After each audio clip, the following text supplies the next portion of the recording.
aqui hoje para agradecer a presença desse público durante todos esses meses, agradecer aos todos os integrantes das mesas, aos sedes, né, mas particularmente ao público que esteve aqui escutando, falando, debatendo. Para nós, organizadores, foi um prazer grande perceber que os trabalhos apresentados mantiveram um nível alto, os debates idem. E queria dizer que esperamos que, razoavelmente em breve, tenhamos documentado numa publicação, como a exemplo do que já foi feito nos outros ciclos anteriores, o resultado escrito de mais um desses ciclos. É só isso, eu passo a coordenação da mesa para a Mânia aqui. Boa noite. Tanto eu vou repetir o que o Flávio falou. Obrigada pela presença de todos vocês, alunos, ex-alunos, membros do Departamento de Psicanálise. Eu estou sentada hoje, coordenando essa mesa no meio de colegas e amigos de longo percurso, e eu queria agradecer aos organizadores desse ciclo de debates, o Flávio Ferraz, a Lucia Fux e a Silvia Alonso, a indicação do meu nome para coordenar essa mesa. Bom, esse é o último encontro desse ciclo de debates de 2011, o ciclo intitulado Psicanálise em Trabalho, e o tema dessa mesa em particular, Psicanálise, Cultura e Imaginário. Foram realizadas uma vez por mês, vários de vocês estiveram em várias das mesas, e as apresentações e as discussões posteriores têm sido realmente muito fecundas. E todas tiveram um fio condutor, me parece, o tema da subjetivação nesse mundo e nessa mutação vertiginosa, e a imposição que essas mudanças e essa vertigem impõem à psicanálise de se rever e se retrabalhar, tanto do ponto de vista conceitual, metapsicológico, quanto do ponto de vista da prática clínica. Os trabalhos têm sido representantes disso. E, bom, como disse o Flávio, dos ciclos anteriores saíram livros que vêm se constituindo numa importante fonte de consulta e pesquisa. Este ciclo de debates prenuncia esse mesmo sucesso. Então, eu queria apresentar os professores, aqui do meu lado direito e do meu lado esquerdo, na ordem em que vão falar. Aqui à minha direita, conhecida de vocês, mas a Maria Laurinda Ribeiro de Souza, psicanalista, professora e supervisora do curso de psicanálise, membro do Departamento de Psicanálise do Instituto aqui, autora, entre outros, do livro Violência, da coleção Clínica Psicanalítica, editada pela Casa do Psicólogo em 2005. E também do Mais Além do Sonhar, que é um livro de crônicas que tem as aquarelas da Ada Morgenstern, que é da editora Marco Zero, de 2003. Aqui à minha esquerda, a Isabel Vilutis, também conhecida de vocês, psicanalista, professora, supervisora do curso de psicanálise e membro do Departamento de Psicanálise do Instituto Sete Sapiense. O Mário, também conhecidíssimo, psicanalista, professor do curso de psicanálise, coordenador do curso Psicopatologia Psicanalítica e Clínica Contemporânea e coautor, com Silvia Alonso, do livro Histeria. Como sempre, vamos dedicar 20 minutos para cada uma das apresentações e depois vamos abrir o debate, que eu espero que seja uma interlocução a partir das instigações, das provocações aí que os textos puderem fazer. Com vocês, a Laurinda. Eu queria começar dizendo que o Psicanálise em Trabalho me deu muito trabalho. De ficar para a última mesa é um tanto quanto trabalhoso mesmo, e que o texto que eu tinha preparado ficou maior do que eu imagino que ele caiba em 20 minutos. Eu ia trazer uma réstia de alho, mas não deu tempo. Eu lembrei que tinha Cristo aqui, então estamos todos protegidos. Eu vou falar sobre os vampiros. Eu fiz uma apresentação, uma folha que vocês devem ter recebido, que tem uma charge. O meu interesse era de apresentar o tema e de poder apresentar a charge, porque eu vou falar sobre ela. Então, o primeiro item, eu tinha dividido a apresentação em itens. O primeiro item era entre o medo e a sedução. Depois, uma localização sobre o monstro político, que é uma ideia que vem do texto dos Anormais, do Foucault. Eu vou trabalhar sobre isso. Daí eu ia falar um pouco sobre o canibalismo, da posição sadomasoquista, da falta de mediação, do transbordamento pulsional, a ideia do eu imortal, porque não dava para falar dos vampiros sem falar do ideal de imortalidade e da juventude eterna, né? E a questão do amor, do sexo e da morte. Então, como eu já sei que não vai dar, eu vou cortar a questão do canibalismo e do eu imortal. O do eu imortal por uma razão específica, porque quando a Silvia Borghese fez a apresentação dela, ela falou desse ideal da eterna juventude e das dificuldades do envelhecimento, né, na cultura contemporânea. Eu ia rastrear um pouco a questão por aí. Depois, se der tempo na discussão, a gente conversa sobre isso. Então, vou começar localizando a questão, para mim, de onde é que ela surgiu. E por que essa questão do medo e da sedução. Lena é uma jovem menina que esteve em análise há aproximadamente 3 anos. Em uma das sessões, ela me falou com entusiasmo sobre sua nova paixão. Me surpreendeu, pois ela era bastante lacônica nas manifestações sobre os seus interesses. A bem da verdade, em geral, tudo lhe parecia desinteressante, embora fizesse esforços contínuos para se sentir aceita pelos grupos com os quais convivia. Descreveu-me o personagem que se tornou objeto de seu investimento. Uma figura pálida que passeia pela cidade, acompanhado de sua trupe, que não dorme, que evita o contato com os outros, a não ser em situações especiais, e que, curiosamente, já tinha mais de 100 anos. Eu a interrompo surpresa. Mas ele é um vampiro. Você não tem medo de vampiros? Ela ri da ingenuidade da minha pergunta. No universo em que ela estava mergulhada, isso não fazia o menor sentido. Tratava-se da construção de uma fantasia amorosa, da descoberta da sedução e daquilo que logo se tornaria uma mania de leitura, não só entre os jovens, mas também entre muitos adultos. A série Crepúsculo, Lua Nova, Eclipse, Amanhecer, onde se desenvolve uma história de amor adolescente entre Bella e Edward, um jovem vampiro. Meu primeiro interesse, então, pelos vampiros deveu-se a esse momento onde eu me vi vivamente impactada pela diferença entre a minha experiência infantil com os vampiros, revelada pela minha pergunta bastante desajeitada, e aquilo que ela me apresentava como um encantamento pela sedução e com as identificações possíveis. Não que eu não me lembrasse do Drácula sedutor que saía à noite seduzindo as belas mulheres, mas a ideia de um medo paralisante era muito mais intensa na minha lembrança infantil. Será possível pensar que essa diferença aponta para uma mudança mais abrangente? Que, nestes últimos anos, o medo com relação à sexualidade tenha sido banalizado, desqualificado e substituído por uma visão pasteurizada de sedução, tal como é apresentada nessa adaptação cinematográfica da série Crepúsculo. Não se trataria aí de uma tentativa de negação da violência fundamental, inevitável, quando o eu se depara com a existência da alteridade, da sexualidade, das diferenças? Ou de uma tentativa de controle das possibilidades de expressão das neossexualidades da juventude, da sexualidade perverso polimorfa conquistada pela juventude atual, onde o ficar, as experiências com ambos os sexos, a iniciação sexual precocemente consentida são práticas bastante frequentes. Questões difíceis de responder. Mas não podemos deixar de reconhecer que os vampiros já não estão mais escondidos da luz do dia. Eles circulam livremente entre nós e com bastante desenvoltura.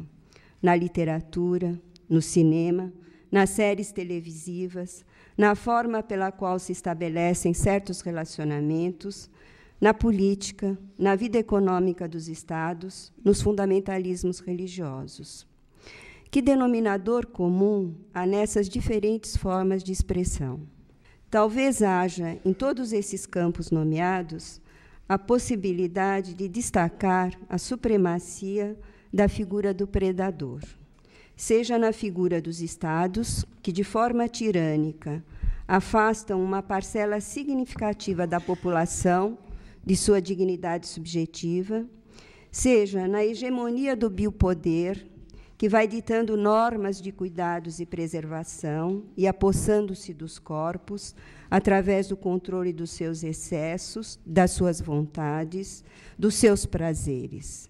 Seja na voracidade própria do mundo do consumo, que convoca a compulsão a adquirir e descartar objetos, igualando todos os sujeitos a logotipos do mercado. Seja na forma pela qual cuidamos das condições climáticas e ambientais para gerações futuras. E mesmo quando se trata das relações mais corriqueiras, no cotidiano dos encontros, reconhecemos essa figura vampiresca, sugadora, imediatista e intolerante. E em nossa intimidade, ela se manifesta no sofrimento do eu, em função das demandas despóticas e exaustivas do supereu tirânico.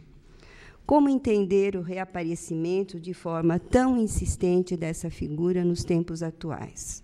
Vou voltar um pouco no tempo. Quando Foucault, no seu estudo sobre os anormais, marca a passagem da feitiçaria, que é uma figura própria do século XV até o início do século XVII, para a possessão, que é um fenômeno próprio do final do século XVII e início do século XVIII, ele mostra que, para além da continuidade entre essas duas manifestações, no sentido de resistência à infiltração do cristianismo, há diferenças importantes entre elas, que repousam em mecanismos bastante diferentes. A feiticeira, diz ele, é uma mulher da periferia, do exterior, da zona rural. Ela é a má cristã, com quem o diabo faz um pacto. Eu te dou prazeres, poderes, proteção, você me dá sua alma. Entre eles não há mediação. Na possessão aparece uma outra figura, a do padre confessor, com seus poderes sagrados de autoridade, que vai se desdobrar em muitas outras figuras que rivalizam entre si. A possuída também irá se multifacetar. Ela não será uma serva dócil do diabo. O conflito vai ser interno ao seu corpo. Ele é habitado por um estado de guerra, com diferentes forças, tendências, prazeres, estremecimentos e sensações lutando entre si. A feitiçaria, diz Foucault, aparece nos limites exteriores do catolicismo. A possessão aparece no foco interno, onde o catolicismo tenta introduzir seus mecanismos de poder e de controle, onde ele tenta introduzir suas obrigações discursivas no próprio corpo dos indivíduos. Na possessão não é pacto, mas uma invasão, uma insidiosa e irresistível penetração do diabo no corpo. Outro aspecto importante da análise da possessão, que é uma figura produzida pela invasão insidiosa do confessor sobre o corpo da antiga feiticeira, é que essa invasão tinha como efeito uma série de manifestações corporais que precisavam ser controladas. Uma das formas de controle instituído foi a derivação do poder sobre o corpo, do campo religioso para o campo da medicina. Então, vou citar Foucault. Foi na medida em que herdou esse domínio da carne, recortado e organizado pelo poder eclesiástico, foi na medida que se tornou, a pedido da própria Igreja, herdeira ou herdeira parcial, que a medicina pôde começar a se tornar um controle higiênico e com pretensões científicas da sexualidade. Com esse recorte, o que me interessava é que, acompanhando o pensamento de Foucault, essas figuras da feiticeira ou da possuída são vistas como manifestações privilegiadas do que se estabelece em determinada época como efeito das relações entre o corpo e os mecanismos de poder que os investem. É por essa vertente, portanto, que poderemos nos interrogar sobre as formas contemporâneas de poder sobre os corpos e o quanto se pode reconhecer seus efeitos sobre as diferentes figurações que dominam o imaginário cultural dos nossos tempos, sendo os vampiros uma manifestação privilegiada desse poder e dos ideais por eles engendrados. Provavelmente, diz José Gil, o homem só produz monstros por uma única razão: poder pensar a sua própria humanidade. O que está em questão, portanto, é a história política dos corpos. São muito diversificadas, eu vou falar sobre os monstros políticos, então. São muito diversificadas as possíveis origens que moldaram a figura do vampiro, tal como a conhecemos hoje. Uma das referências iniciais ao que poderíamos denominar seus ancestrais, que são os regressantes, os mortos-vivos, os possuídos pelo demônio, datam do período medieval ou tardo-medieval. Nessas figurações, o vampiro ainda é um ser embrionário, indiscernível e amalgamado às bruxas, aos possuídos pelos demônios. O primeiro registro escrito do termo, que daria origem à palavra vampiro, data de 1047, século XI, na forma de upir. Esta palavra surgiu numa obra russa em que um padre ou um príncipe, depende da fonte, era chamado de upir-lich, vampiro hediondo, em função dos seus desvios de comportamento. Os vampiros sobreviveram na tradição eslava como contraponto à cristianização da região, e o fato de serem refratários à presença dos símbolos cristãos, a cruz, a água benta, as igrejas, é a expressão dessa oposição entre as crenças pagãs e a tentativa de sua colonização pelo cristianismo, que se tentava implantar como poder hegemônico. A alma imortal do cristianismo sobrepôs-se o corpo imortal dos vampiros.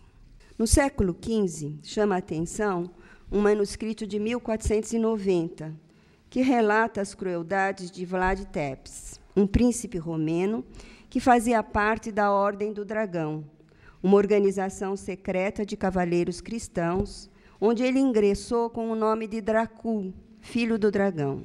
Foi nesse manuscrito que Bram Stoker se inspirou para escrever Drácula, uma obra que se tornou referência para todas as outras produções que se seguiram.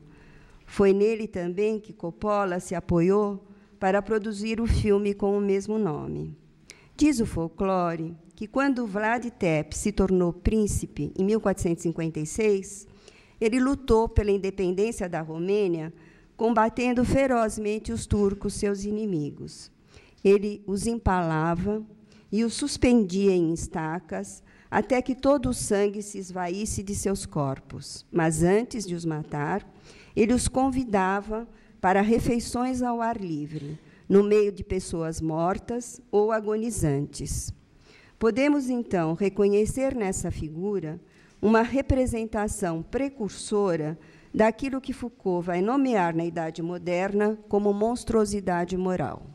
No decorrer do século XVIII, diz Foucault, processa-se uma mudança significativa nas estratégias de poder que possibilitam as práticas de normalização e uma nova forma de definir e lidar com as anormalidades. Elas não vão mais se definir pela natureza ou pela desordem das espécies, mas pelo comportamento. Passa-se do domínio da alteração somática e natural para o domínio da criminalidade pura e simples. Curiosamente, diz Foucault, o primeiro monstro moral que aparece é o criminoso político. O crime é essencialmente da ordem do abuso do poder. O criminoso é sempre, de certo modo, um déspota que faz valer como despotismo seu interesse pessoal. Luís XVI e Maria Antonieta representarão, no final do século XVIII, na Revolução Francesa, o casal monstruoso, ávido do sangue do seu povo. E a rainha, porque era estrangeira, será apresentada como depravada, libertina e incestuosa. Abuso de poder, antropofagia, devoração do outro, depravação sexual serão as marcas desse casal. Do outro lado da moeda, do lado do povo revolucionário, a mesma marca. É o monstro popular que comete todos os abusos e massacres. E Foucault sintetiza: essas duas figuras, Luís XVI e Maria Antonieta, pertencem a uma conjuntura precisa, embora também retomem temas antigos: a depravação dos reis, a libertinagem dos grandes, a violência do povo. Tudo isso são velhos temas, mas é interessante o fato de terem sido reativados e resgatados no interior dessa primeira figura do monstro moral. Tal reativação estaria dada pela reorganização do poder político e pelas suas novas regras de exercício, através dos mecanismos permanentes e abrangentes da vigilância e do controle. A isso estaria relacionada também a subterrupção, nesse momento histórico, da literatura de horror. Os romances de terror, diz Foucault, devem ser lidos como romances políticos. Será justamente na Idade Moderna, nos séculos XVI e XVII, que a figura do vampiro, na literatura ocidental, vai se tornar autônoma, ganhando características específicas que a destacam das outras assombrações e que se repetirão nas produções literárias que se seguiram, um texto vampirizando o outro. Todas as obras literárias sobre vampiros, elas retomam sempre ou um mote num texto anterior ou um verso de um texto anterior. Isso é uma coisa muito interessante, né? Como a vampirização vai se constituindo na literatura desse tema. Os textos iniciais desse período, então do século XVII e do século XVIII, eles tinham um caráter investigativo, tentando determinar a existência real dos vampiros. Então, o que a gente encontra dessa época são pesquisas e monografias de pessoas da ciência ou da religião, tentando confirmar se era verdadeiro o reaparecimento dos mortos. Então, quando tinha alguma denúncia, eles iam no lugar, abriam os caixões, verificavam, e as denúncias, em geral, eram feitas porque, depois da morte de uma pessoa desse lugar, várias pessoas próximas a ele morriam também. No século XVIII, a Europa, então, se viu invadida pelo levante vampírico do leste europeu, amplamente divulgado pelos boletins e pelos folhetos.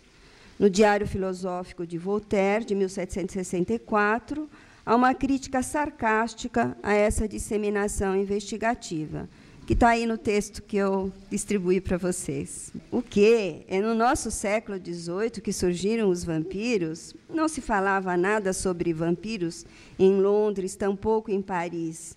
Admito que nessas duas cidades houve agiotas, negociadores, homens de negócio que sugavam em pleno dia o sangue do povo, mas eles não estavam mortos, ainda que corrompidos. Esses verdadeiros sugadores não habitavam cemitérios, mas palácios muito agradáveis.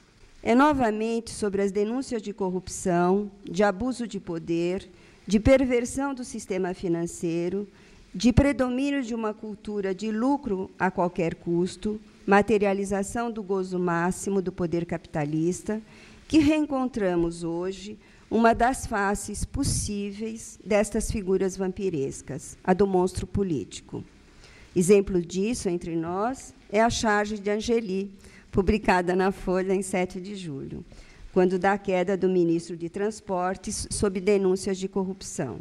E, numa escala geográfica mais distante, embora muito próxima pelo impacto que provoca em função da imediatez produzida pelos meios de comunicação, a figura burlesca de alguns tiranos contemporâneos da Primavera Árabe e o uso extremo da violência, dizimando o povo nas ruas e resistindo à saída de seus lugares de poder.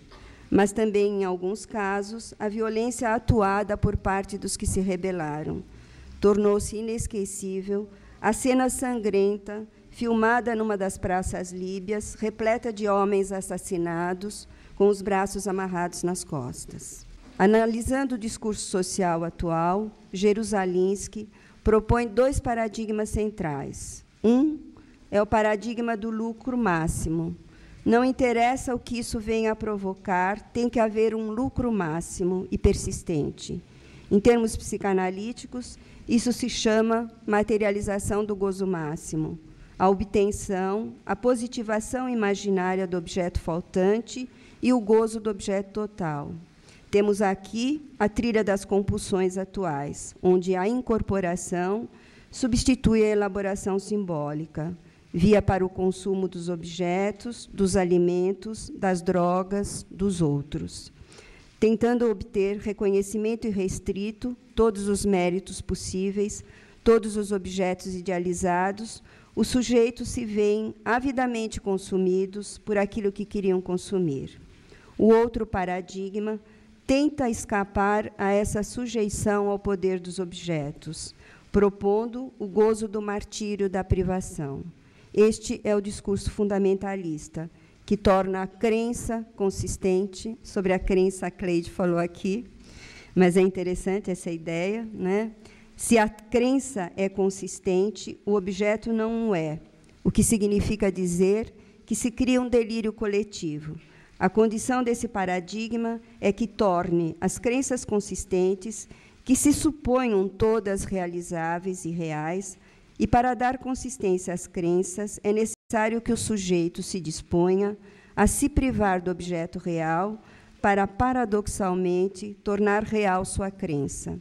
E, em seguida, tentar converter todos à mesma crença, ou eliminar os que se opõem a ela.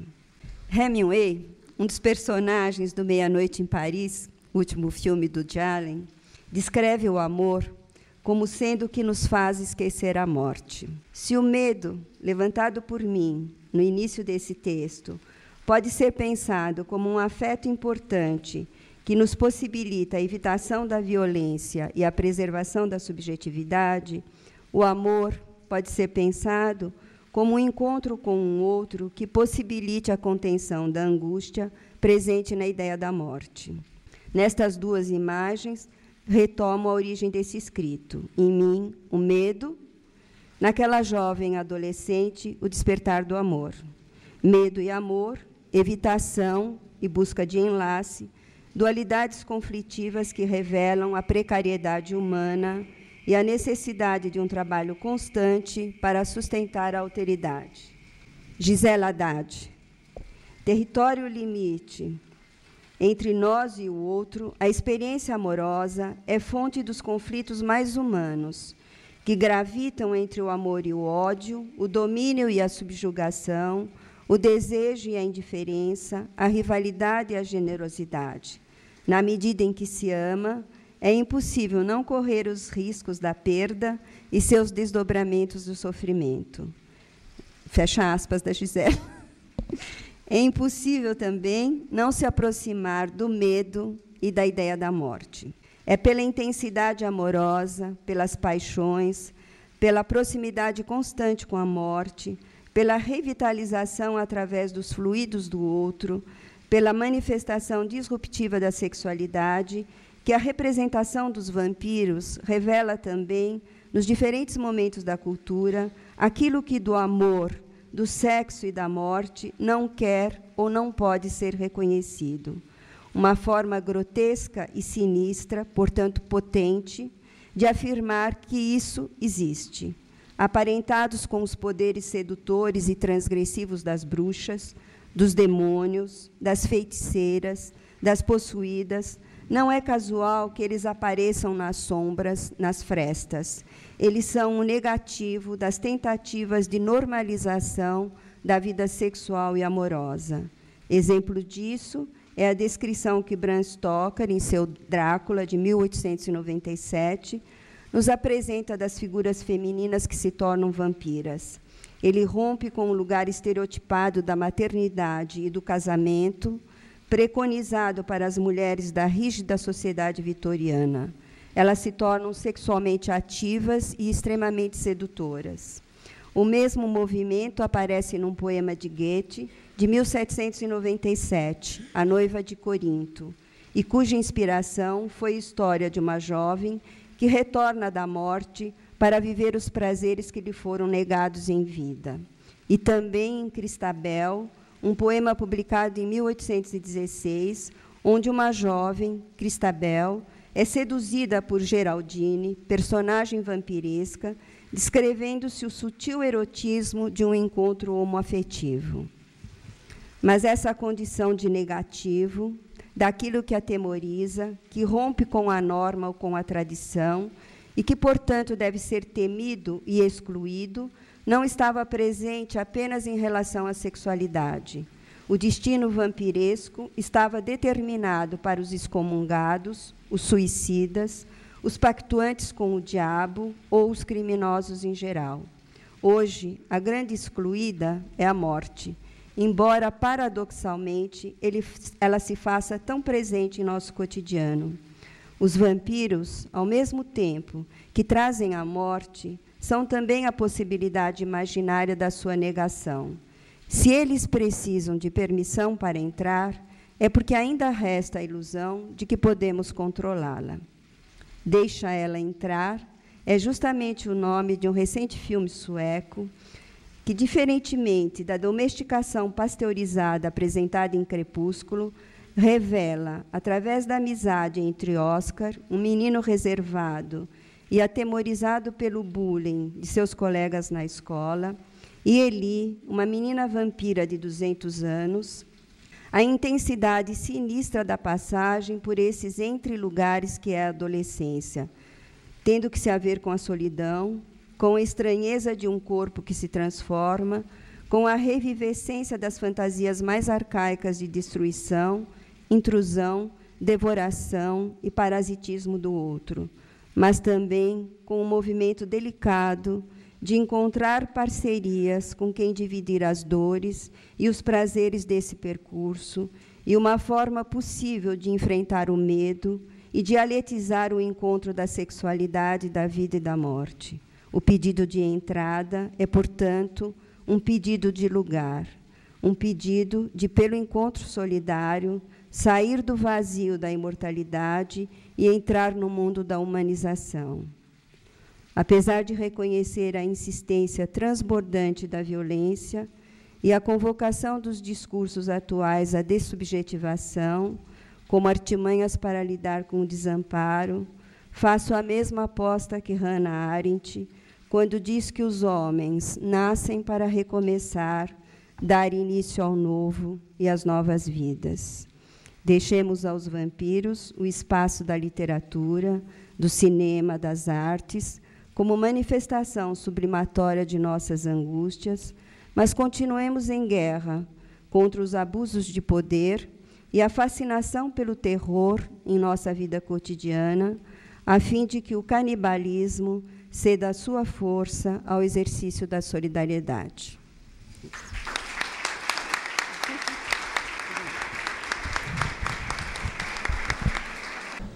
Isabel.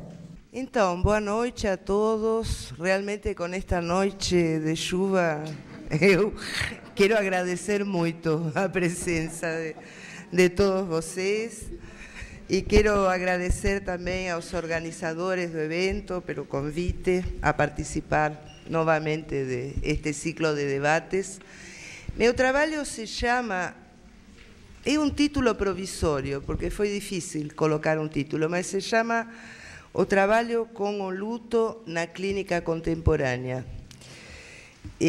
Na verdade, ele surgiu da leitura recente de dois textos que me impressionaram muito e que tentei fazê-los trabalhar, apesar de que provém de origens diferentes, e que gostaria de compartilhar com vocês esse trabalho no sentido de poder debatê-lo, justamente. Vocês vão perceber que não há muitas questões fechadas no meu trabalho. Os textos são o malestar na modernidade, na pós-modernidade de Zygmunt Bauman, a erótica do luto nos tempos da morte seca, de Jana Lusch. Zygmunt Bauman é um sociólogo, todos provavelmente sabem, mas eu gosto de apresentar os autores, porque acho que situa um pouco a obra deles.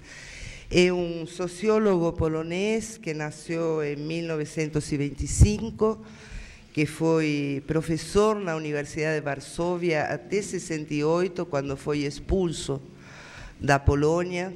Aí ele trabalhou na Austrália, Estados Unidos, Canadá, até se residir finalmente na Inglaterra, onde está até hoje, em 1971. Ele é professor atualmente da Universidade de Leeds e de Varsóvia também, a qual pode voltar depois dos eventos conhecidos por todos nós. É um pensador das questões da pós-modernidade e tem uma vasta produção sobre a leitura do mundo atual, que curiosamente ele define como líquido. São dele, entre outras obras, O Amor Líquido, O Medo Líquido. E essa qualidade de liquidificação se refere às características da realidade atual de não apresentar uma forma definida e estável, e, pelo contrário, parecer se adaptar a formas e exigências de modelos consumistas. Também define que essa realidade pode escorrer de uma forma a outra com muita facilidade e rapidez, sem deixar traços da forma anterior. Em uma entrevista a Maria Luisa Garcia Palhares, referindo-se aos jovens da atualidade, ele disse, abre aspas, eles não podem mais contar, como a antiga geração, com a natureza permanente do mundo lá fora, com a durabilidade das instituições que tinham antes toda a probabilidade de sobreviver aos indivíduos. Isso não é mais possível.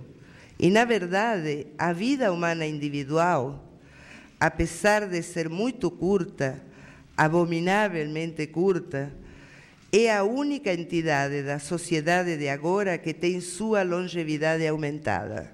Sim, ele continua dizendo, somente a vida humana individual vê crescer sua durabilidade, enquanto a vida de todas as outras entidades sociais que a rodeiam, as instituições, as ideias, os movimentos políticos, é cada vez mais curta. Assim, o único sentido duradouro, o único significado que tem chance de deixar traços, rastros no mundo, de acrescentar algo ao mundo exterior, deve ser fruto do seu próprio esforço e trabalho. Os jovens podem contar unicamente com eles próprios e só haverá em suas vidas o sentido e a relevância que forem capazes de lhes dar. E eu sei, ele termina dizendo, que essa é uma tarefa muito difícil. O outro autor mencionado, Jana Lusch, é um psicanalista francês de formação lacaniana que nasceu em 1939. Ele é formado em psicologia e filosofia e participou dos seminários de Lacan desde 62, fundou a Escola Lacaniana de Psicanálise e atualmente coordena a coleção Os Grandes Clássicos da Erótica Moderna, da editora Epel. Ministra seminários, é autor de numerosos livros traduzidos ao português, etc. No texto que aqui me ocupa, ele menciona já no título o que chamará de morte seca. A ideia de morte seca está baseada no estudo do que há de insubstituível na morte do objeto, em aquilo que não aceita uma nova forma no aparelho psíquico e que se considera que não foi, ele considera, o Lusch, que este tema não foi devidamente retrabalhado por Freud, mesmo após as formulações freudianas da pulsão de morte, da compulsão de repetição e da segunda tópica do aparelho psíquico. Para além do jogo imaginativo que provocou em mim esta junção de líquido e seco, de poliforme e imodificável, de transitório e permanente, ambos os autores foram uma excelente interlocução para algumas questões da clínica que vinham chamando minha atenção faz tempo. Como todo psicanalista, tive a ocasião de acompanhar em análise muitos pacientes vivenciando lutos que aconteceram durante seu percurso de trabalho comigo.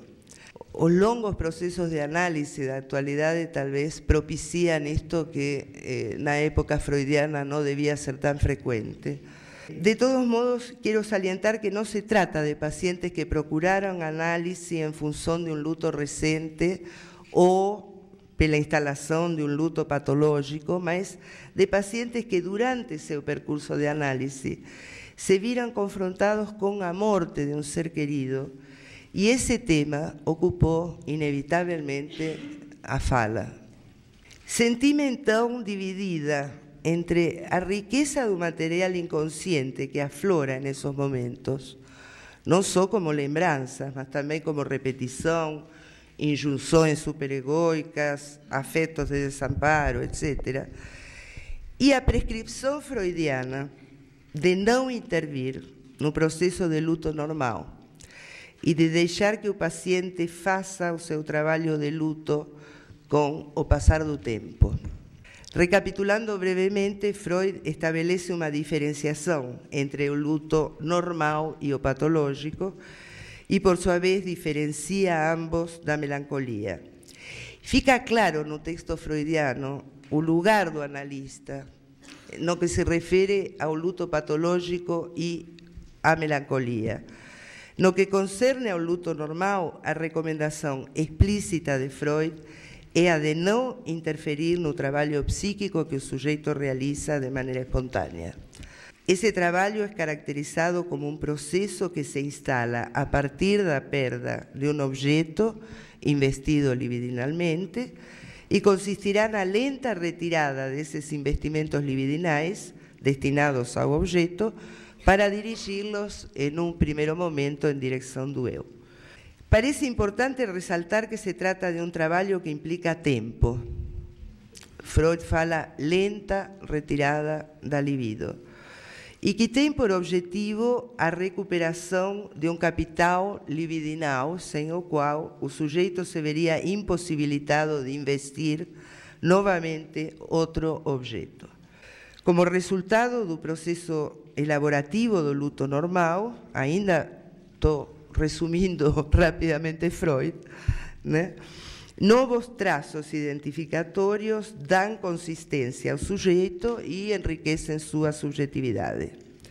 A libido volta a circular à procura de outros objetos e os afetos de tristeza e dor, concomitantes ao luto, se tornam menos invasivos ou desaparecem por completo.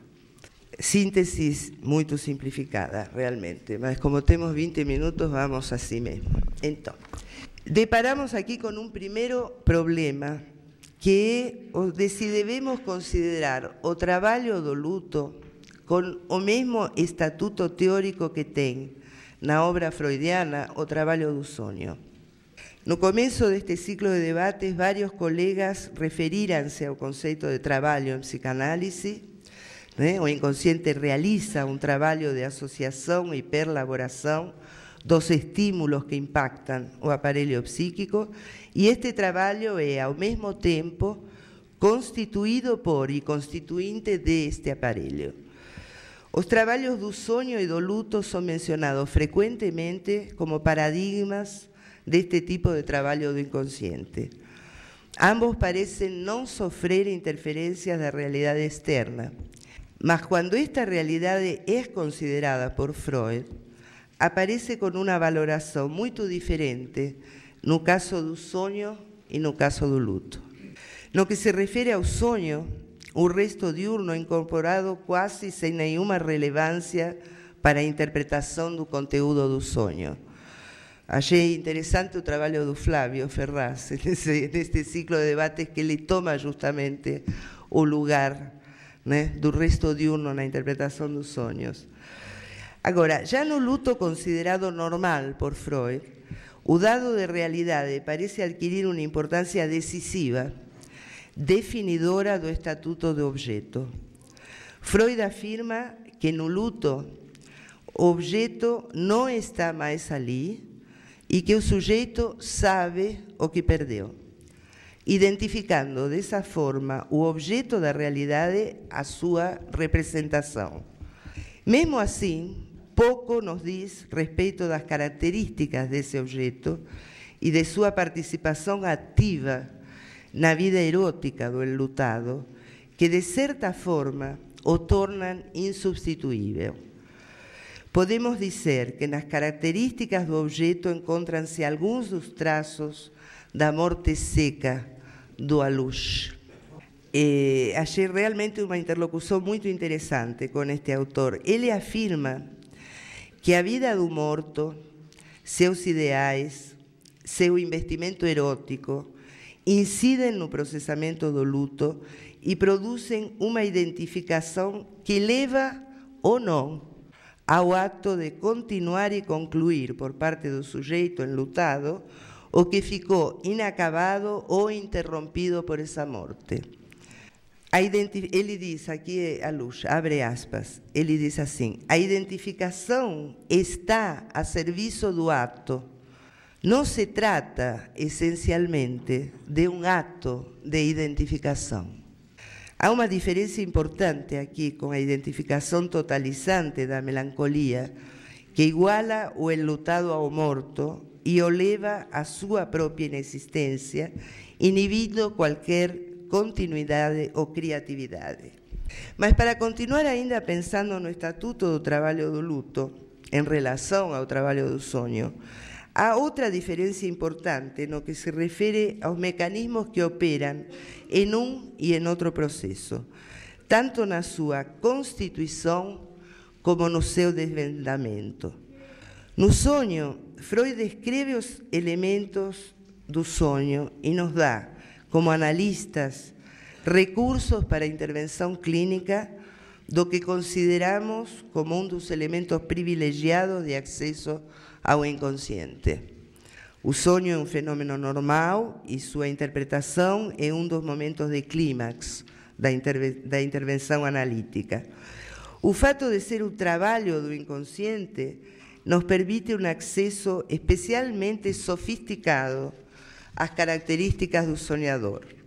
Cada sonhador sonha seus sonhos e não outros, e muitas vezes a linguagem do sonho responde ao trabalho realizado na sessão de análise, comprovando a insistência de manifestação do inconsciente e seu trabalho de elaboração dos conflitos. Por que pensar que o luto não significa também um acesso privilegiado ao modo de funcionar do inconsciente? Por que será que em relação ao luto espera-se tanto da prova de realidade, como se ela fosse o fator determinante para a retirada del libido do objeto perdido? Que realidade circunda a produção teórica freudiana sobre o luto e que realidade acompanha nossa prática clínica na actualidade? Evidentemente, no texto freudiano não restam dúvidas de que a referência à realidade está ancorada na percepção da realidade externa e é regida pelo princípio de realidade. Porém, sabemos que essa realidade nos é apresentada e está permeada desde o início pela presença do outro. A instalação do princípio de realidade é fruto de um longo processo de subjetivação e os limites entre o que é percebido da realidade e aquilo que nosso desejo alucina são sempre lábeis e imprecisos. Nesse sentido, vale lembrar que Freud escreve Luto e Melancolia durante a Primeira Guerra, na tentativa de salvar uma metapsicologia fundada na absoluta compreensão dos fenômenos psíquicos e suas múltiplas determinações, e deixando para trás a importância do traumático nas patologias psíquicas. Evidentemente, algo insatisfactorio permeia o texto freudiano e anuncia, de alguma forma, a proximidade da pulsão de morte, da segunda tópica, do para além do princípio de prazer, que virão após 1920. Mesmo assim, não há um novo estudo sobre o luto na obra freudiana, e ele fica retido nas malhas de um romantismo otimista, ou da substituição de objeto por outro, até melhor, às vezes, né? Então, o luto freudiano acena com uma esperança de uma vida melhor, tal como fazem algumas religiões. Esse luto garante ao objeto uma vida após a morte sob a forma de uma identificação e propõe ao morto um lugar psíquico no ser do enlutado. Nesse sentido, Freud pode ser considerado um autor fiel ao ideário moderno. Zygmunt Bauman afirma, em 1997, passados 65 anos que o Malestar na Civilização foi escrito e publicado, a liberdade individual reina soberana e é o valor pelo qual todos os outros valores vieram a ser avaliados e a referência pela qual a sabedoria acerca de todas as normas e resoluções supraindividuais devem ser medidas. Isso não significa, porém, ele continua, que os ideais de beleza, pureza e ordem que conduziram homens e mulheres em sua viagem de descoberta moderna tenham sido abandonados ou tenham perdido um tanto do brilho original.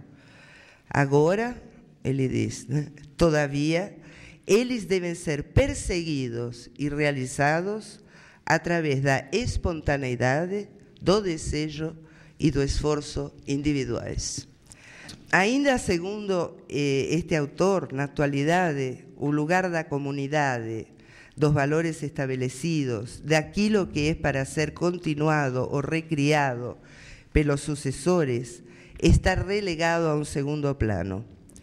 Assim como as redes sociais oferecem a possibilidade de compartilhamento virtual de quase tudo que concerne a vida privada, identificamos que a importância da comunidade presencial e o compartilhamento de ideais sociais são cada vez menores na vida dos sujeitos. Estou retomando, então, algumas questões sobre o trabalho do luto. Se o estatuto do objeto que se perde no luto pode ser questionado e não coincidir necessariamente com o objeto da realidade. E chegamos à conclusão de que a realidade e sua prova estão permeados pelos imaginários que constituem a cultura e o testemunho que dela nos dá o outro, surgem alguns interrogantes sobre os limites que poderiam estabelecer uma diferença entre o normal e o patológico, que por sua vez são os parâmetros freudianos que fundamentam a intervenção ou não do analista na clínica do luto. O que acontece quando os afetos de tristeza e dor inerentes ao trabalho de luto se tornam insuportáveis devido à lentidão que imponem em todos os outros processos psíquicos, influenciando a capacidade produtiva, amorosa e sublimatória do sujeito? Existe na sociedade contemporânea espaço e tempo para vivenciar esse estado em toda a sua complexidade? De que forma a ausência de ritos compartilhados afeta a vivência de autorização do luto, sem torná-lo um empecilho para quem o suporta? Estas e outras questões surgem na minha clínica com frequência cada vez maior. A morte seca, medicalizada em extremo, que não deixa rastros externos visíveis no enlutado, nem nas roupas, nem na capacidade produtiva, nem mesmo como túmulo, muitas vezes, parece constituir un ideal social que muitas vezes funciona como mandato superegóico mortífero para o sujeito. A questão que se coloca é a de pensarmos se devemos encarar esse fenômeno como uma patologização do luto. Podemos aprofundar mais essa reflexão ao nos perguntarmos se o luto normal é um conceito metapsicológico permeado de ideologia e valores culturais, tais como os conceitos de sexualidade normal e genitalidade, ou se entendemos esse uso da palavra normal como no caso do sonho, ou seja, como fenômeno inconsciente. Inclino-me a pensar que ambas possibilidades permeiam o texto de Freud. Por un lado, ao falarmos de luto normal, estamos incluindo o processo de constituição do sujeito, já que na intersubjetividade fundante do inconsciente percorre-se um longo caminho de perdas sucessivas e investimentos libidinais e identificatórios. Esta conceitualização de normal está mais próxima do que podemos considerar como inevitável, do que com uma ideia de norma ou de modelo ideal.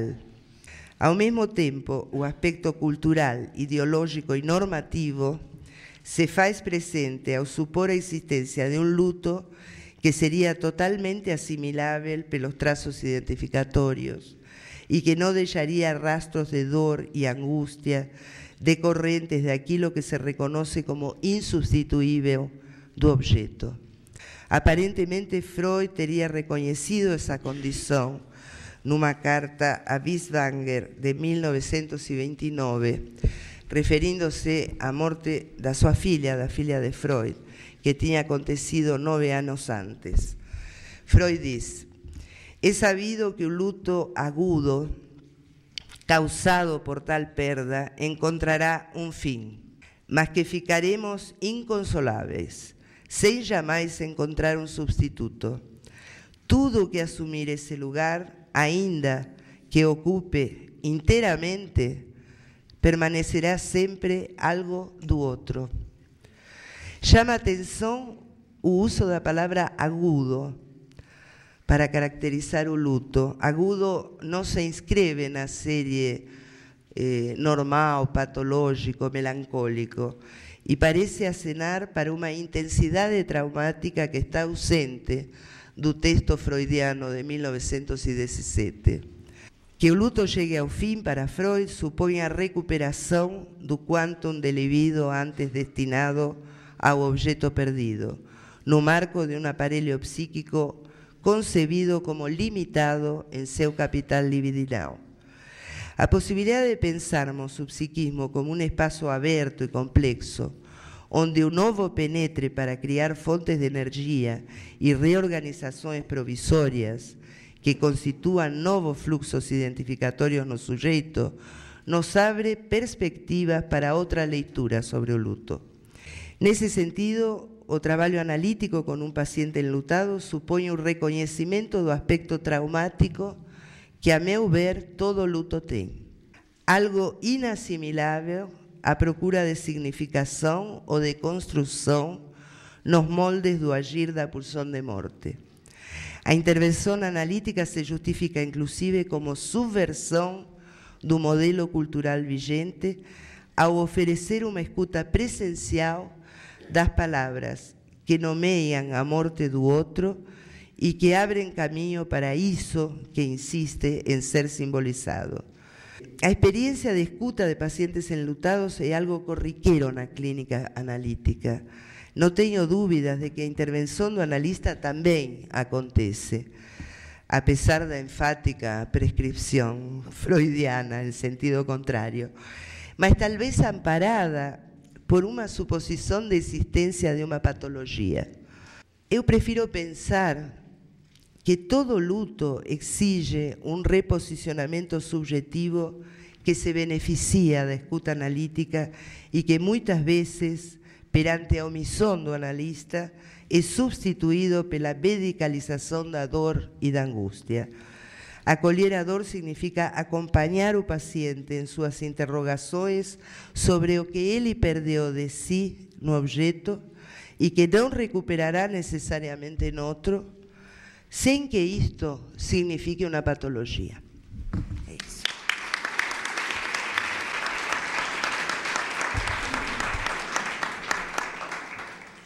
Mário. É um prazer estar aqui com todos vocês do público e com meus colegas da mesa, compartilhar esta mesa final depois de ter passado por todo este evento, este ciclo de debates, que achei muito interessante e que me ajudou a recuperar a importância de ciclos anteriores. Aliás, em minha exposição, começo falando de um deles. O título do trabalho é O Estranho, a elaboração psíquica e a criação cultural. A criação cultural é uma solução de compromisso que encontrei quando pensava em criatividade, mas também quando pensava em um novo elemento da série de trabalhos na psicanálise e da psicanálise, que é o chamado trabalho de cultura, o Kultarbeit, que foi traduzido, me parece não respeitando o sentido original, ou como processo civilizatório, ou como processo cultural, mas cujo sentido original é trabalho de cultura. Então, vou falar também disso, da psicanálise e o trabalho de cultura. No primeiro ciclo de debates, em uma mesa com Miriam Schneiderman sobre o estranho familiar, ou Heimlich, apresentei algumas ideias que ressaltavam a importância dos processos de elaboração criativa na simbolização dos traumas, mas também a importância dos obstáculos que os perturbam e os bloqueiam. Continuando nessa linha, parto desta vez do Heimlich, referindo-o ao contexto sociohistórico em que ele emerge, e me encaminho em seguida para a questão da experiência e da elaboração criativa em suas relações com a subjetividade coletiva e a cultura atual. O tema do estranho relaciona-se com o que é assustador, com o que provoca medo e horror. O que caracteriza a experiência afectiva de estranheza inquietante é aquela categoria do assustador que remete ao que é conhecido, de velho e a muito familiar.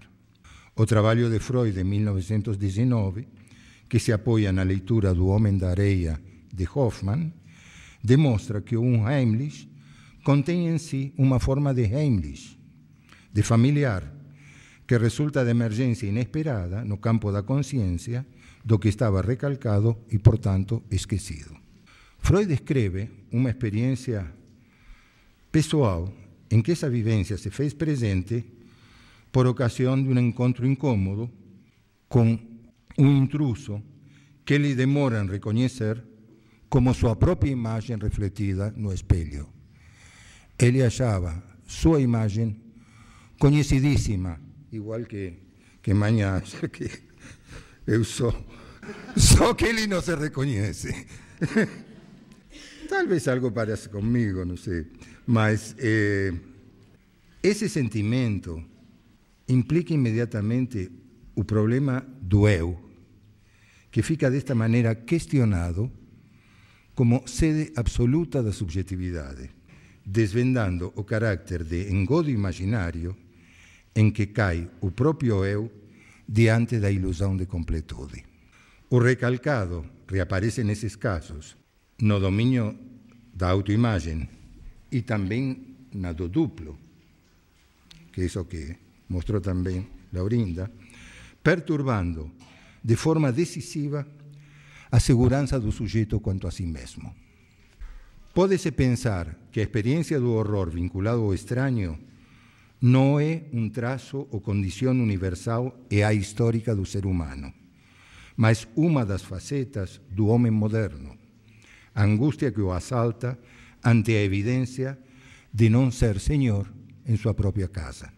Por outro lado, o Heimlich não fica confinado ao próprio eu, estende-se ao mundo das pessoas e das coisas. Vejamos um parágrafo do conto. Uma estranha disposição invadiu os habitantes da pequena cidade de G, que é o cenário do Homem da Areia, ao tomarem conhecimento de que Olímpia não era mais do que uma boneca de madeira, engrenagem mecânica construída por um fabricante de autômatos. Natanael, que por ela se havia apaixonado, foi tomado de uma terrível loucura. No começo, todos zombaram do ingênuo jovem provinciano, mas de todos se apoderou sorrateiramente uma abominável desconfiança em relação à figura da mulher amada. Todos temiam ser vítimas dessa horrível ilusão, e muitos acreditaram que nunca mais se poderia ter completa certeza. Acabou aqui a cita de Hoffman. Um universo sociocultural que até a entrada da modernidade havia se sustentado discursivamente na onipotência divina e na soberania monárquica estava desmoronando, ou melhor dizendo, estava sendo derrubado. O realismo e o racionalismo da ilustração visavam firmar a consciência dos cidadãos erigidos em suporte subjetivo da soberania popular e da construção da democracia. Mas também não eram suficientes para dar impulso e força anímica ao processo de reinventar-se e reinvestir libidinal e simbolicamente as novas realidades e os novos laços sociais em jogo. Nesse mundo que começava a transformar-se e não pararia, os efeitos do capitalismo industrial e o consumo em grande escala passavam a ser a causa de uma impressionante transfiguração de pessoas e coisas que era vivenciada como estranheza inquietante ou como vivência de traição, ambas indicando, no fundo, a presença de um trabalho de luto.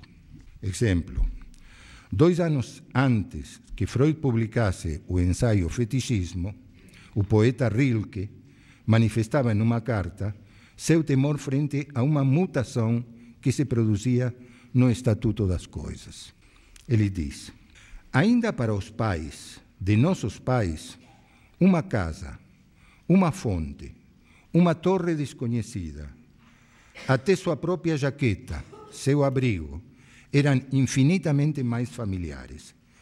Cada coisa era quase uma vasilha, um continente no qual encontravam já o humano e acumulavam mais ainda do humano. Agora, chegam da América coisas vazias e indiferentes, aparências de coisas, simulacros de vida.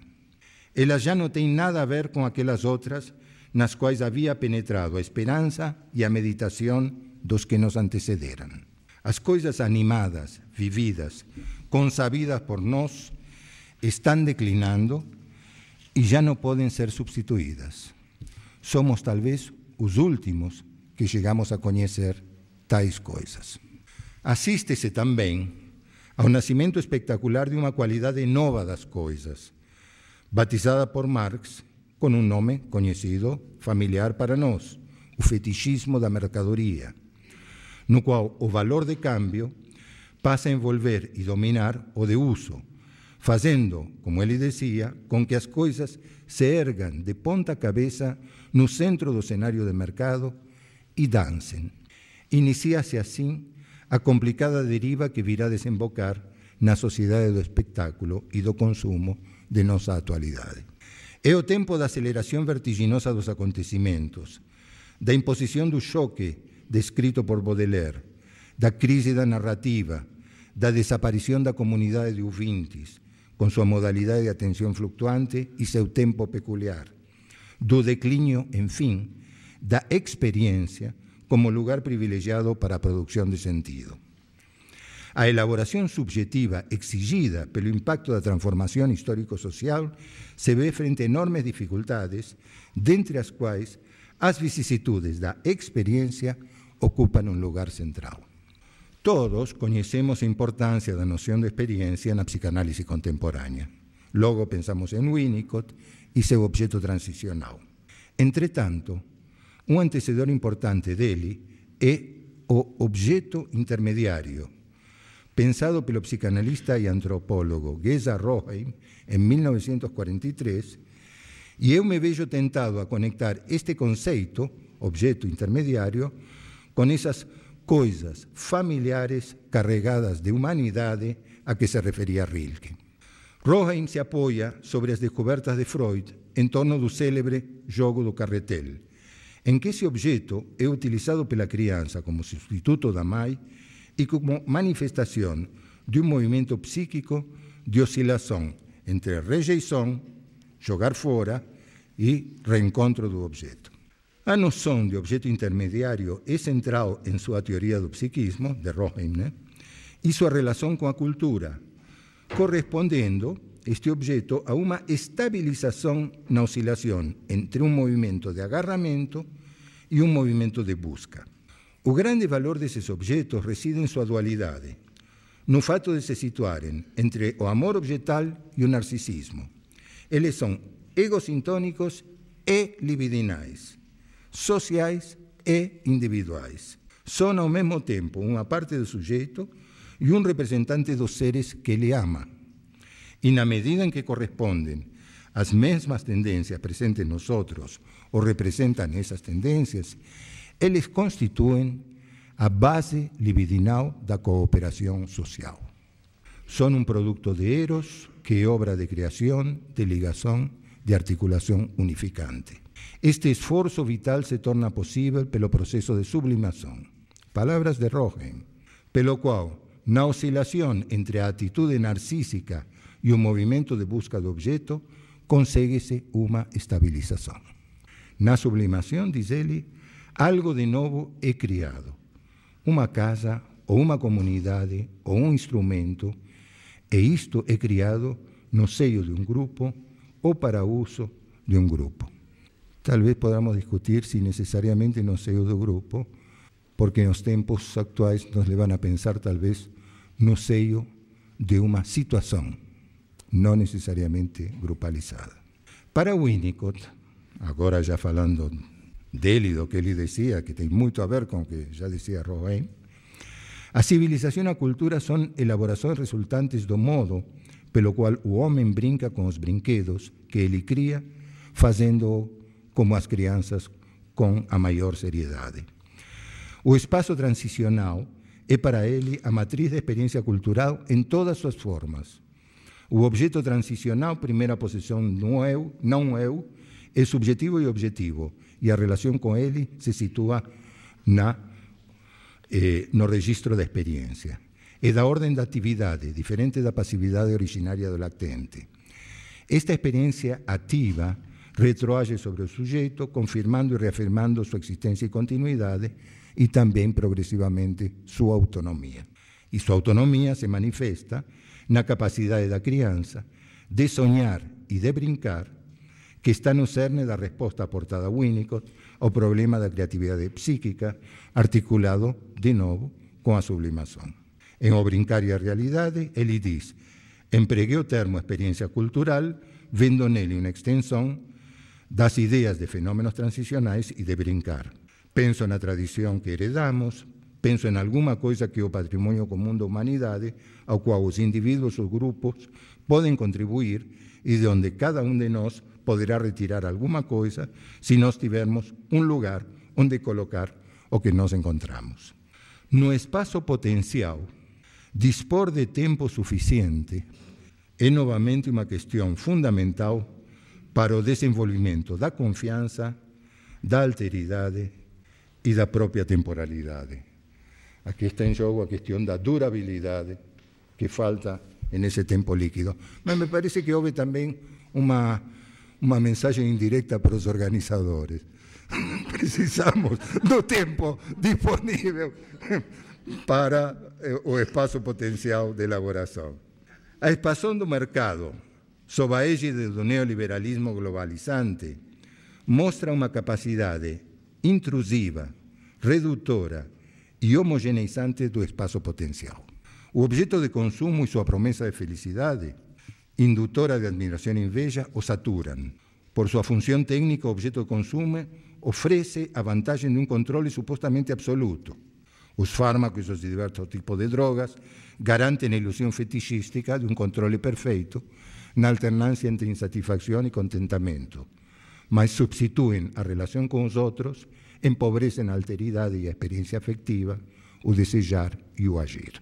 Através da mágica incorporativa, driblam e comprometem o trabalho de elaboração introjetiva.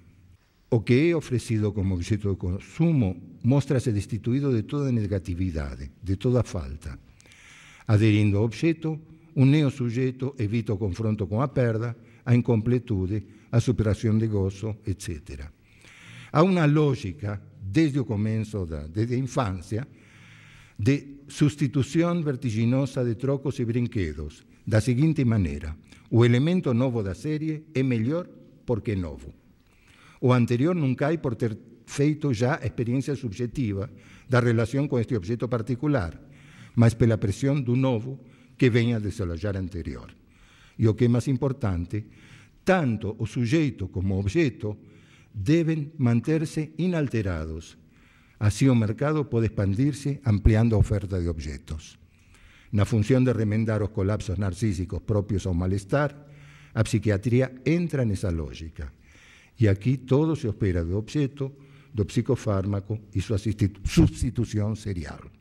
A psicanálise, em função de sua lógica específica, só pode se situar em posição de resistência em relação a estas lógicas alienantes.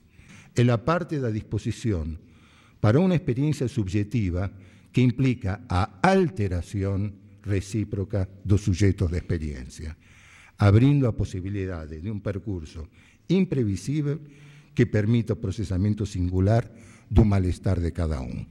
Seguindo nesta linha, entre as experiências criativas mais espontâneas e populares, temos os xistes e o humor. Há um impulso que sentimos para transmitir uma boa piada, para passá-la adiante, produzindo uma espécie de entusiasmo contagiante que Freud caracteriza como o processo social promovido pelo xiste. Ele opera uma renovação dos laços sociais, porém, pode fazê-lo em chave conservadora, tendo como alvo um rebaixamento jocoso do diferente que canaliza a agressividade interna do grupo sobre suas figuras.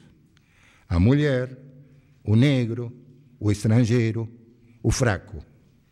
Modelo apoiado em uma psicologia de massas não só conservadora, como fascistizante, sustentada no narcisismo das pequenas diferenças. Mas o xiste e o cômico funcionam também em chave alternativa, sendo isto fundamental para uma política do humor. Através da dimensão transgressora que libera do recalcamento, agem criticamente sobre a realidade social, rasgam os véus ideológicos perpetuadores da idealização, revelando a nudez dos reis e viabilizam novas possibilidades identificatórias e sublimatórias, criando novos modos de sociabilidade. O artigo de Freud sobre o humor de 1927 vai muito mais longe. O humor emerge em situações de grande sofrimento, envolvendo o confronto com realidades como a morte, que abalam crua e impiedosamente o narcisismo do sujeito. No humor negro, o desprazer e a angústia são enfrentados de um modo que não recusa a realidade desprazerosa, como o caso da loucura, o entorpecimento ou a saída perversa, mas de certa maneira a transforma. O humor é rebelde, não toma uma posição de resignação nem de ressentimento. Extrai forças do desamparo para afirmar a vida, o prazer e a coragem diante do real. A capacidade de rir de si mesmo que define o humor é índice não apenas do descentramento em relação ao próprio eu, mas também em relação aos ideais consensuais reguladores da vida social. Nesta rebeldia dupla residiria seu valor. O humor opera pelo deslocamento de um alto montante de energia do ego para o superego, possibilitando que este acalme e console o ego, como faz um pai bondoso com uma criança assustada, mostrando que a situação não precisa ser levada a sério, que a realidade é tão absurda que só merece fazer dela uma piada. Este superego benévolo é um dos grandes enigmas da teoria. Sobre isto, um trabalho muito importante de Kupperman, Daniel Kupperman, sobre o humor e a comicidade de usar rir, aparecem ideias muito interessantes. Eu queria só deixar constatado que Cooperman faz um estudo muito interessante sobre o imaginário popular, medieval e dos começos da modernidade, que mostra uma outra faceta, da qual o grotesco cômico se contrapõe a esse grotesco sinistro que descrevia Laurinda, para processar as questões que estão em jogo na subjetividade. A resposta que dá Cooperman à pergunta sobre como consegue fazer isto, esse deslocamento, esse inflar o superego e diminuir o ego no humor, sem que os efeitos sejam aqueles que se produzem com o mesmo deslocamento de catexias na mortificação melancólica. A resposta que ela dá se apoia na afirmação de Freud, de que o sujeito se identifica com o pai até certo ponto. Identificar-se com o pai até certo ponto indica uma modalidade identificatória em que é possível elaborar o luto de um objeto que outrora fora imprescindível, reconhecendo-se órfão desse mesmo objeto. Ao contrário da identificação narcísica operada por meio da perpetuação da sombra de um objeto idealizado, que opera na melancolia, no masoquismo, etc. Acho que uma faceta não considerada na resposta de Cooperman é o papel que cabe à função apaziguadora e continente do objeto materno introjectado e seu lugar na tópica do ideal do eu. Vê-se como condição para elaborações criativas, cujo paradigma pode ser o humor, a realização de um complexo trabalho de rebeldia e luto. Mas também será apontado por este autor que a ação libertária do xiste e do humor impulsionam movimentos de desterritorialização em que se fazem presentes experiências de angústia coincidentes com a emergência de processos criativos. Em toda criação estética, em todo objeto novo que se cria, deve atravessar-se pelo processo de destruição de um objeto ou de um modelo anterior, o que implica a passagem por processos de luto e de reparação criativa. É frequente que o disparador do processo seja uma vivência de um Heimlich, de estranho familiar, mas é por sua separação elaborativa que se tornará possível a vivência do maravilhoso que faz parte da criação estética. Há algo a criar, portanto, a partir das vivências de um Heimlich que tomamos como ponto de partida. No mito científico sobre a horda primitiva como origem da cultura, do Kulturarbeit que falamos, Freud destaca a dimensão do ato político coletivo de rebelião e morte do tirano primevo, que opera a transformação da horda em fratria. Mas, como explica Freud, a passagem de uma subjetividade de massas caracterizada pela submissão passiva e pela idealização do líder, a inibição pulsional e o desejo desprovido de potência, para uma subjetividade de indivíduos livre, ativa, desejante e habilitada para o prazer. Isto acontece, explica ele, através da elaboração criativa por parte de um dos descendentes das marcas deixadas pelo fato histórico coletivo na forma de um poema épico focado num herói individual. Poderia acrescentar um herói individual que combate um monstro, que combate um dragão, na reconstrução que faz Freud do primeiro mito do herói. Com sua transmissão para a fratria através do ato narrativo, estas marcas ganham sentido como experiência compartilhada, individual e coletiva, e passam a inscrever-se como mito. Segundo Freud, o poeta se diferencia da massa, se distancia da realidade, para dar forma com suas fantasias ao acontecimento de rebelião e derrubada do pai, para depois, novamente, identificando-se com o pai, descer para a realidade e fazer a massa dos irmãos se elevar para a fantasia. Sobre isto poderíamos discutir se não tem um processo de idealização nesta formulação, mas enfim. Influenciado pela reflexão sobre diversos acontecimentos de rebeldia coletiva nos últimos tempos, quis tomar a liberdade de imaginar alternativas para o relato do mito. Quero sustentar a ideia de que o poeta, com sua criação, consegue encantar os irmãos, diverti-los, contagiá-los. O melhor que podem fazer os ouvintes com o poema é divertir-se, brincar com ele, multiplicar o poema, multiplicar sua encenação, criar outros poemas e contá-los para os demais. É por meio desse ir e vir, do narrar e do brincar, e por seu acolhimento recíproco, que se produz um investimento libidinal sublimatório e criativo sobre novos objetos, que não envolve nem recalque nem dessexualização, inaugurando modalidades de laço social baseadas não na repressão pulsional e os assujeitamentos, mas no compartilhamento afetivo e na cooperação. É uma espécie de utopia metapsicológica. Liberar-se do tirano da horda, das ilusões religiosas e monárquicas que lhe sucederam, assim como dos fantasmas remanescentes, é levar em frente um trabalho de desidealização que se realiza com o apoio de uma comunidade descrentes, deixando o céu, como dizia Heine, para os anjos e os pardais. Prefiro esta forma de chamá-la, comunidade de descrentes, como faz alegremente Freud, em vez do que comunidade ou fratria de órfãos. A pulsionalidade agressiva se investe no ato de corte que dá início e sustenta o processo, na interrupção e barragem do fluxo do poder concentrado, não entendida agora como morte seguida de incorporação, o que bloquearia o processo, mas apoiada no movimento pulsional da rejeição, do forte, do não à dominação, tornando assim possível retomar e avançar no trabalho de introjecção e de invenção libidinal de outros, novos objetos intermediários.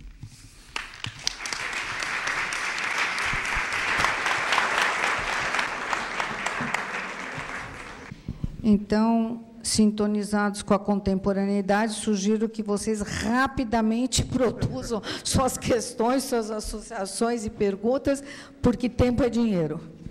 Posso fazer um comentário na lata?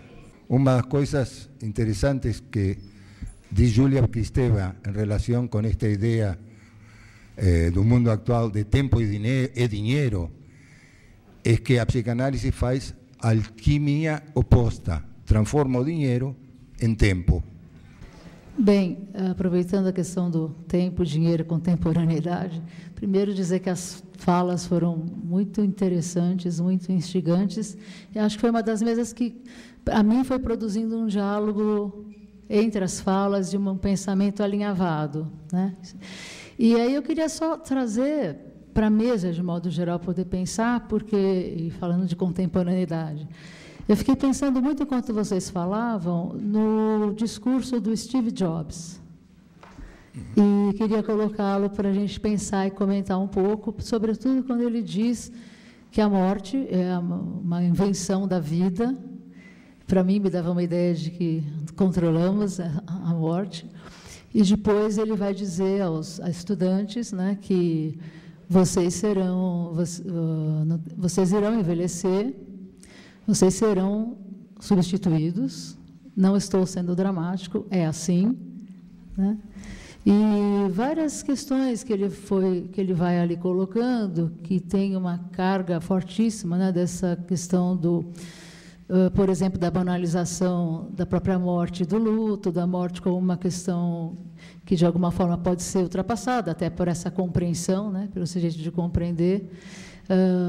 Enfim, eu acho que não tenho aqui uma visão clara, mas pensei muito nisso e nesse jeito de se colocar, até pela exposição, a própria exposição, né, da morte, das ideias dele e da repetição exaustiva desse discurso, inclusive, né? Vou falar do meu impacto com a morte do Steve Jobs. A gente ficou sabendo que ele estava doente há muito tempo, desde 2004. Estava comentando com o Sérgio ali a questão das mortes rápidas, né, Sérgio? E eu falei, não, mas o Steve Jobs soube do diagnóstico em 2004. Então, ele teve muito tempo de vida, considerando que era um diagnóstico muito grave, né? E o que a gente comentou lá também com o Sérgio, que a gente lembrou da morte da Beth, que também foi muito rápida, mas que tem uma diferença que você falou na sua palestra, uma diferença econômica daqueles que morrem, dos que têm acesso a um determinado sistema de saúde em detrimento de outros. Né? Então, acho que, se eu pensar nessas duas mortes que a gente acabou de viver recentemente, uma mais íntima nossa, né? Isso faz uma diferença significativa. Né? Uma outra coisa que eu achei interessante, eu tinha visto o discurso aos estudantes do Steve Jobs antes da morte dele. E eu tinha ficado muito impactada com o discurso dele, porque ele faz uma retomada da própria vida, né? E faz uma narrativa, que é uma coisa muito interessante de você pensar, né? Que nas mortes a gente tem construções muito parcas das narrativas de história daquele que morre. Acho que isso tem a ver com o que a Isabel estava falando, né? De uma outra forma de resgatar a questão da morte possível. Então, eu fiquei também muito impactada num texto da Maud Manoni sobre a morte, onde ela conta a história de uma amiga íntima, escritora, e o adoecimento dela no hospital, e que ela, vendo como os médicos a tratavam, juntou todos os livros que ela tinha escrito, levou aos médicos e disse: olha, essa pessoa tem essa história. Então, acho que uma coisa talvez interessante que a gente possa resgatar aí da questão da morte do Steve Jobs, pensando nesse discurso aos estudantes que ele tinha feito, que tem algo interessante a ser resgatado, isso que o Mário falou, da perda das grandes narrativas, né, que é uma coisa que o Baudrillard, que outros autores trabalham, né, da questão da pós-modernidade. Eu acho que a gente tem a perda das grandes narrativas, dos grandes mitos, mas talvez a gente possa reconstruir as pequenas narrativas, né, que elas são uma forma de subjetivação possível. Outra coisa que eu pensei, pensando no humor, né, que eu acho que a questão dos vampiros e a charge que eu trouxe aí, que eu dei para vocês, tinha um pouco esse espírito, aqui não deu para falar, assim, de que a gente pode também sair do terror, isso que o Mário falou, pelo humor, que é uma ideia interessante aí de poder juntar a questão das narrativas, a questão das histórias. Eu acho que uma outra questão na morte de Steve Jobs é o quanto ele foi forçado a permanecer no comando da Apple, por conta das ações. Toda vez que ele anunciou a saída, ele foi convocado ativamente a retomar, mesmo que só como imagem, na direção da Apple. Ele pediu, acabou saindo em agosto, né, e morrendo logo em seguida. Outra coisa que eu pensei nesse movimento jovem, né, tanto na rebelião da Primavera Árabe, né, quanto nesse movimento nos Estados Unidos, Occupy Washington, que é interessante, porque não tem uma causa que faz com que eles se reúnem, mas a gente poderia pensar que tem um movimento interessante, que é de saída do lugar virtual para ocupar um espaço coletivo, e aí sim poder criar alguma demanda ou alguma narrativa com aquele movimento. Eu vou contar outra charge para vocês. Lembrei disso ouvindo o Mário. Hoje, não sei se foi hoje, se foi ontem, se vocês viram na Folha de São Paulo, uma charge que era assim, é uma loja de brinquedos, o menino olhando todas as prateleiras e dizendo: esse eu tenho, esse eu tenho, esse eu tenho, esse eu tenho. E a vendedora diz para o pai: dê carinho para ele. Aí ele compra um carrinho, risca um dos R's e entrega para a criança. Lucía me está dizendo assim porque ela me insistiu que xeroque essa charge a traga para o encontro de hoje. Efetivamente é muito boa. Um carrinho. Bom, eu queria agradecer essas falas que eu concordo com a Sílvia, que se interligam, né? Fantástico, um trabalho maravilhoso das três falas. A da Laurinda, totalmente impactante, né? Mas o que me chama a atenção nessas três falas, numa mesa sobre psicanálise, cultura e imaginário, né? Que o que está em jogo é a questão não só da morte, né? Mas da oralidade, né? O que me fez lembrar, né?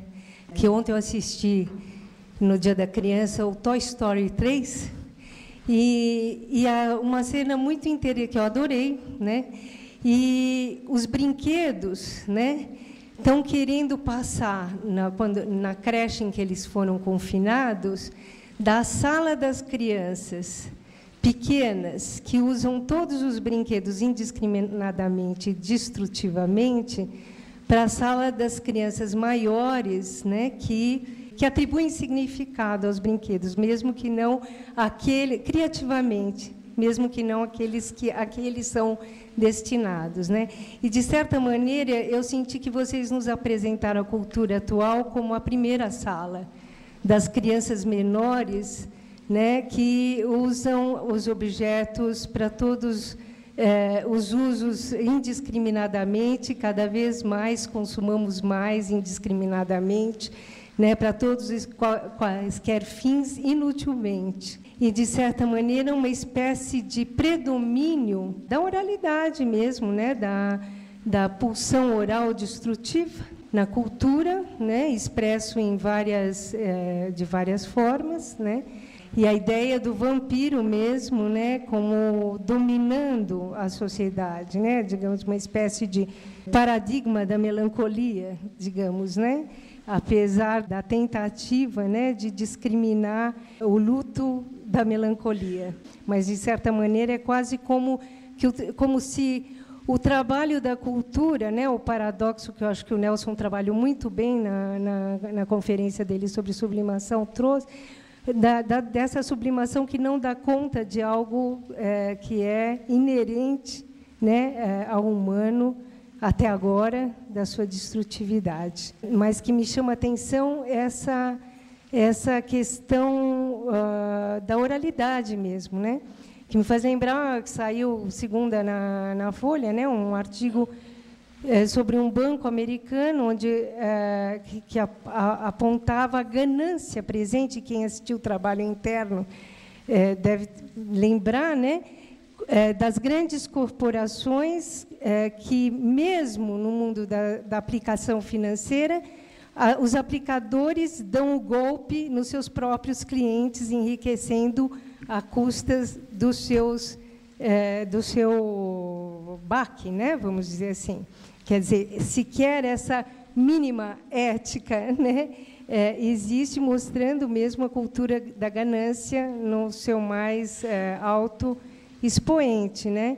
Então, enfim, eu acho assim interessante que o imaginário da mesa tenha sido em torno da morte e da ganância oral, né? De alguma maneira, um predomínio da figura desse canibalismo, né? Acho que falar que a mesa foi ótima é repetição, mas vamos repetir o que é bom. Acho que foi super interessante, acho que estava mesmo bem alinhavada. E acho que apareceu muito para mim uma retrospectiva do ciclo todo, né? Eu fiquei pensando no que a Laurinda falou, de ser a última mesa como a angústia que dá a esperar, mas também tem a possibilidade da espera, né? Da espera aí se trabalhando. E agora, eu estava meio parada, pensando em várias coisas, e quando a Renata colocou a questão da oralidade, eu pensei nisso que vocês trouxeram, que é o contraponto da outra oralidade, né? Da possibilidade da comunidade presencial ser uma comunidade de fala e uma comunidade de ouvintes, né? Eu acho que uma das coisas do ciclo aqui, para mim, foi o quanto a gente pôde escutar, pôde conversar, pôde falar do que foi escutado, né, como narrativas mesmo, do pensamento de cada colega, que vai cruzando, vai trazendo, sentir um clima disso, né, desta oralidade que requer tempo, né, que é a transmissão oral da experiência de cada um. E, nesse sentido, Isabel, eu fiquei muito interessada no que você trouxe, porque também me aconteceu, né, e me acontece de ter pacientes em análise que estão passando, durante o processo, por uma perda da qual resulta um luto muitas vezes significativo. E fiquei pensando se simplesmente estar ali dando a chance disso ser falado para um ouvinte, né, não é algo que hoje só talvez com um psicanalista mesmo seja possível fazer, né? Uma fala que não tem outro sentido a não ser contar uma história para si mesmo, né? A gente, nesse sentido do Freud de não intervir no processo, né? Mas hoje talvez seja necessário ter quem escute alguém contando de uma perda, né? Que tem esse tempo para falar. Me sugeriu isso, mas esse contraponto, né, dessa oralidade voraz para a oralidade da fala mesmo, de ter uma transmissão oral, né? Não só da escrita, mas disso, de ter o ouvinte, a comunidade de ouvinte, aquele que conta uma história e o outro passa adiante, que às vezes esse ciclo me sugeriu essa ideia, assim, esse sentido conjunto nosso, né? Tive essa experiência entre nós e gostei, achei que foi muito legal mesmo. Obrigada. Fátima, isso se junta um pouco ao que você mesmo pontuou em 2 apresentações anteriores, em que você dizia, bom, a gente propõe ao paciente que fale e ele fala e funciona. Você lembra? Quer dizer, reverberando o que você mesmo disse, tem sido mesmo algo que tem reverberado aqui. A partir do comentário da Renata e mais agora da Fátima, para seguir nessa ideia de que tem oralidades e oralidades, vamos dizer assim. E eu fiquei pensando muito na história do crepúsculo, dos vampiros. Eu acho que a questão da oralidade violenta e mortífera, que está presente na cultura, por exemplo, nas adicções, que para mim é muito claro, desde o tempo do Abraham, que ele fala dos vampiros e das adicções como sendo um exemplo desse tipo de funcionamento, mas que as coisas não são tão lineares, né? Acho que as realidades sociais, os objetos da cultura são mais paradoxais, né? E talvez o Mário, quando fala dos diversos tipos de humor, né, traz essas dupla chave aí, né? Porque eu fiquei pensando na história do Crepúsculo, sem pegar a pasteurização da versão cinematográfica, né, da história, do conteúdo, essa família de vampiros que não vampirizam humanos, que é do médico, que é o pai dessa família, ele constrói uma família, é uma coisa muito interessante, né? Porque é justamente tem uma ética nessa família muito forte do impedimento de se alimentar de sangue humano. E justamente essa tensão entre o desejo voraz de se alimentar do sangue humano e o impedimento, justamente ele que é um médico que se havia o tempo todo com sangue, acho que instaura uma dialética aí entre esses tipos de oralidade muito interessante, né? O próprio conteúdo da história contém vamos dizer assim, esse respeito ao sangue dos outros, né? Citando um pouco Simone de Beauvoir, né? Essa ética do respeito ao sangue, e criar uma família e mesmo a suspensão do desejo da menina, que quer loucamente se tornar uma vampira, mas que ela é segura nesse lugar até o fim, né? A gente pode pensar numa coisa mais histérica, mas a gente pode pensar também nessa possibilidade de tempo, de espera, de elaboração, de ela construir realmente o tempo do desejo, onde ela vai dar um passo, onde ela vai... Enfim, então, eu acho que tem nessa trama da história da tetralogia aí um monte de elementos paradoxais para serem também resgatados. Tem uma interdição básica nesse... É problemático, é um paradoxo e é difícil começar um debate perto da hora de concluir. Mas uma coisa que podemos fazer é pensar em continuá-lo. Nos espaços que temos para compartilhar coisas que não e para ouvir-nos, que não necessariamente devem ser estes grandes encontros. Pode ser ao longo de toda a atividade do curso e do departamento. Mas uma coisa que queria comentar, que me pareceu interessante da fala de Renata, é quando pensei na história do Toy Story e dos brinquedos tentando entrar, e que conectei com a questão de deixa ela entrar. Pero conectei também com textinho maravilhoso de Walter Benjamin em que ele fala sobre Hoffman. Hoffman, e diz que descreve a Hoffman, é uma emissão radial que ele fazia em 1933 em Frankfurt, em Berlim, para crianças e jovens. Falava de coisas, falava, entre outras coisas, de Hoffman, dos brinquedos, enfim, da Casa de Bruxas, de uma série de coisas que são textos belíssimos, que estão em um livro que se chama O Berlim Demônico. Em um desses textos descreve o Hoffman como alguém que percorria os recovecos, a cidade de Berlim, nos momentos da grande transformação para a cidade moderna, buscando nos recovecos figuras imaginárias. E ele dizia que entrava nas tabernas, Benjamin, e se sentavam na mesa a conversar com os parroquianos e repentinamente dizia: olha aí, um gnomo, um duende, tentando entrar. Deixem ele entrar. Passe, senhor duende, beba conosco, serva-se uma cerveja. Ele fazia entrar alguma coisa que a psique coletiva oficial não admitia nesse momento, não conseguia admitir, e que ele tentava de que se admita porque era necessário para processar o que se passava.